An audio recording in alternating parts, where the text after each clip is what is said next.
Pas s'amuser à faire des prises mytho, comme on appelle, bah, des trucs qui marchent pas, quoi. Avec tout le respect que je leur dois, hein, si tu me contre un pratiquant d'aïkido ou karaté traditionnel, bah même leur champion du monde, même poids lourd, je vais le fumer en 2 minutes, quoi. Parmi les premiers pratiquants du MMA en France, il fait ses preuves dans les plus grandes organisations. Combattant en son temps, il ressuscite après sa retraite pour faire apprécier au grand public la beauté des sports de combat et des affrontements entre champions. Amateurs de combat, bienvenue sur l'Olympe.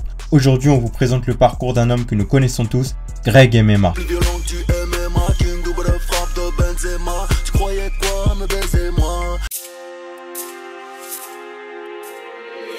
Né le 23 mars 1978, Grégory Bouchelaghem découvre le combat en même temps que toute une génération. Entre potes, dans la cour du lycée. Entre les albums de musique et les magazines X, se passe une cassette bien particulière. Une cassette sur laquelle est inscrit UFC 2, remake d'un événement sportif qui va entrer dans l'histoire. En 1993, à Denver au Colorado, un nouveau sport s'apprête à voir le jour, les arts martiaux mixtes. Les champions des meilleurs sports de combat et arts martiaux dans le monde vont se retrouver autour d'un événement nommé Ultimate Fighting Championship.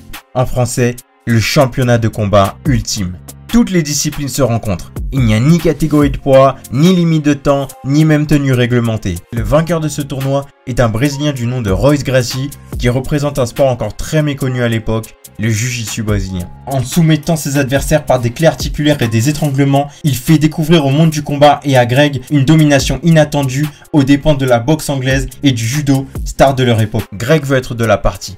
En voyant un karatéka perdre face à Gracie, un nouveau vainqueur lors de l'UFC 2, Greg arrête le karaté qu'il pratiquait déjà et se met au jiu-jitsu brésilien en même temps qu'il s'entraîne en pancrace, discipline comparable à un ancêtre du MMA. En mélangeant pieds, poings et sol, Greg fait partie des pionniers, ceux qui sont à l'origine même du mixed martial art et mélange tous les styles d'arts martiaux sans avoir de style normé comme c'est le cas aujourd'hui. Fan de Jérôme Le Banner, une des plus grandes légendes françaises du combat, Greg s'inspire des combattants professionnels et entre dans leur dur monde à Marrakech en 2003. Après 17 secondes au deuxième round, il met KO son adversaire puis enchaîne en gagnant 4 de ses 5 combats suivants, dont 3 par étranglement arrière. Il combat dans la prestigieuse organisation britannique du Cage Warrior, au M1 en Russie et signe avec le Pride au Japon, plus grande organisation mondiale en son temps, et très souvent comparé à ce que peut représenter l'UFC aujourd'hui. Il affronte de grands noms de l'époque, nombreux futurs ou anciens combattants de l'UFC tels que Andrei Semenov, Mark Ware, détenteur avant Jorge Masvidal du KO le plus rapide de l'histoire de l'UFC en 10 secondes, Paulo Filho, champion du monde de JJB, ou encore Gegard Mousasi qui combattra pendant 10 ans les meilleurs du monde à l'UFC et au Bellator. Il affronte d'ailleurs ce dernier en 2006, de retour en Grande-Bretagne pour tenter de décrocher la ceinture du Cage Warrior. Greg perd ce combat par TKO et à 28 ans, il s'interroge sur son avenir. Il a affronté les grands noms qu'il voulait, battu plusieurs d'entre eux, a fait partie de la plus belle des organisations, il ne sait pas quoi faire de plus, ne veut pas faire plus. Il ne veut plus des dommages au cerveau et au visage causés par les sports de combat.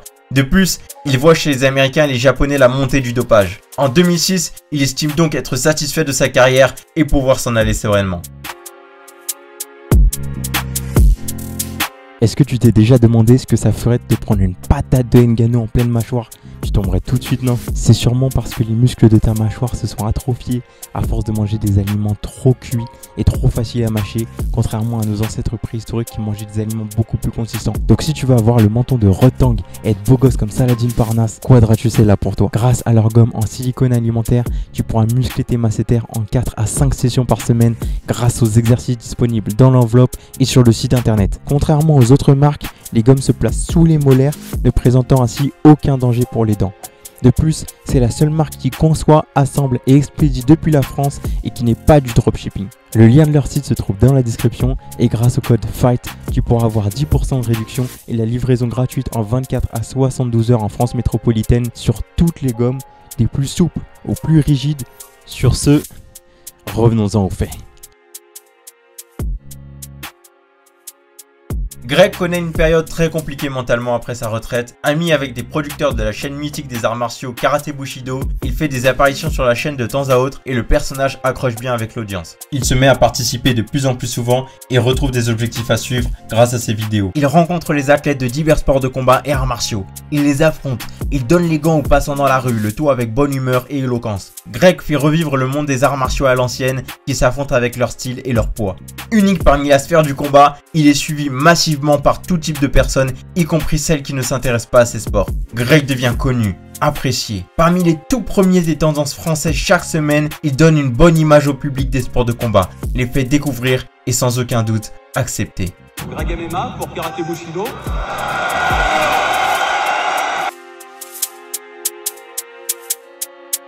La légalisation des compétitions de MMA en France en 2020 est sans nul doute en grande partie due au travail de Greg MMA. Il y a de grands noms comme Cyril Diabaté, Cheikh Congo et Bertrand Amoussou. Non seulement pionnier de la pratique du jiu-jitsu et plus largement du MMA en France et représentant tricolore dans le monde professionnel, Greg a contribué grandement à rendre le MMA accessible à tous, autant à l'écran que dans la pratique. Aujourd'hui, à 46 ans, il veut se lancer un nouveau défi en remontant dans la cage lors de l'Hexagone MMA le 28 juillet à Orange en France. Sans savoir s'il aura encore les capacités ni le mental de performer à nouveau, il n'a jamais cessé de s'entraîner et de se frotter au meilleur lors de toutes ces années. Encore plus aimé en 2023 qu'en 2003, peu importe l'issue du combat, Grégory Bouchlaghem, Greg MMA, restera à jamais dans la légende du MMA en France, dans la mémoire et dans les cœurs de tous ceux qui aiment ce sport et qui le seront toujours reconnaissants de l'avoir rendu si beau. Bon bah, moi je crois que je vais y aller.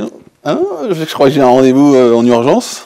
Abonne-toi à la chaîne Olympe Fighting pour découvrir des interviews, démonstrations et histoires sur tous les sports de combat. Et si cette vidéo t'a plu, n'hésite pas à laisser un j'aime et à nous dire en commentaire quel athlète tu voudrais qu'on présente dans la prochaine vidéo.